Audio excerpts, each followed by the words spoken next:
Hi friends, Briggs Wallace here.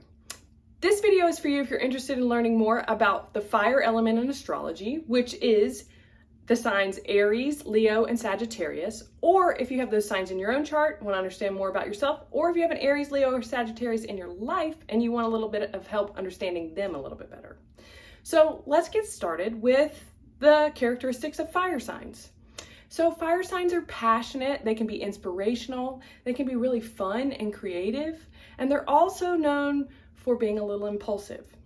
A fire sign in balance would look something like someone who gets exercise regularly, someone who likes to have fun but knows when to stop, and someone who has a balanced temper and can control their impulses, and also someone who values rest and relaxation.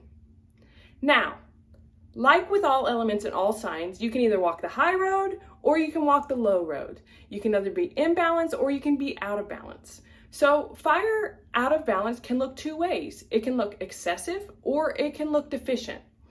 A fire sign in excess would look something like someone who is irritable, someone who is overbearing, bossy, controlling, someone who doesn't value rest and relaxation and has a really hard time slowing down, and someone with very low impulse control. Ways to balance fire and excess are taking time every day, having one day a week where you rest. It could be focusing on controlling yourself instead of others, and it could also be using your creative fire to do things more like creativity instead of movement. So, fire in deficiency would be a different kind of imbalance. It would look like a fire sign that doesn't get a lot of energy out through exercise. They don't have a lot of initiation, get up and go or drive, and they feel sad and sulky and down a lot.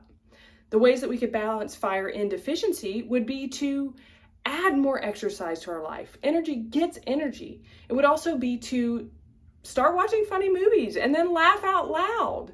Try to tend the fire, try to blow on it, get some flames going, right?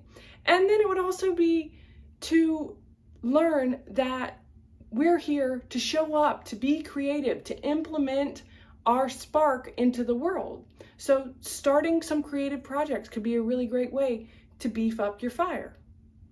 Understanding the elements within your astrology and within yourself and others can help you to have a language to understand yourself better and to understand others better.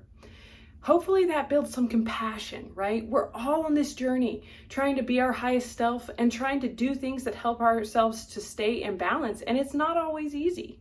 So the first question is, how does fire show up in your life? Does it need a little tweaking?